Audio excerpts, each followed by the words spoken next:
एक दिन किशोरी जी ने उनको अपने चरण चिन्ह का दर्शन कराया। वो चरण चिन्ह देख करके उनके मन में विश्वास हो गया कि हे श्यामा जो चरण चिन्ह है, इसका मतलब चरण भी है, और चरण है तो मतलब आप भी हो। जब चरण चिन्ह तक ले ही आई हो तो आप अपने दर्शन भी करा दो। अब अगली उनकी स्थिति हो गई कि अब चरण चिन्ह नहीं, अब तो प्रत्यक्ष किशोरी जी को देखना है। लेकिन हमारे ब्रज की एक परंपरा है कि जब तक किशोरी जी की सखियां अनुमति नहीं देंगी ना, तब तक किशोरी जी के दर्शन नहीं हो सकते। इसलिए ललिता जी को मनाओ, विशाखा जी को मनाओ, यमुना जी को मनाओ, गोपेश्वर महादेव को मनाओ। सखियां जब रीझ जाएंगी तब किशोरी जी से मिलना होगा। वृंदावन रस अलग है। अभी हम 15 तारीख से जो कथा करने वाले हैं वो वृंदावन रस के ही ऊपर है।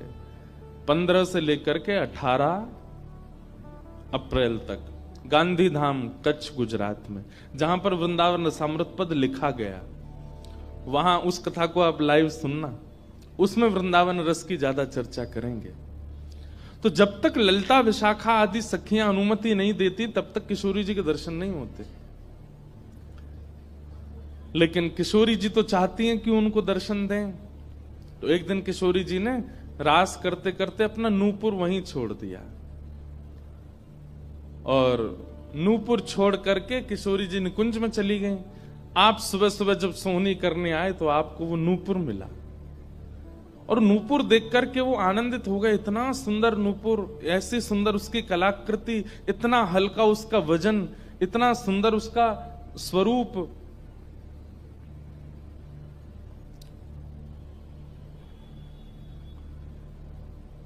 आपके मन में भाव आया कि कोई बड़े घर की लाली होगी, उसका रह गया होगा, मैं रख लेता हूं, कभी कोई मिलेगा मांगने आएगा कि भाई हमारा नूपुर दो तो मैं दे दूंगा।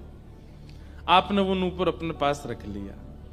नूपुर से दर्शन किशोरी जी ने कईयों को कराए। इसलिए वृंदावन में जब चला कीजिए ना, बहुत ध्यानपूर्वक देखते हुए पृथ्वी को चला कीजिए, क्या पता क्या मिल जाए।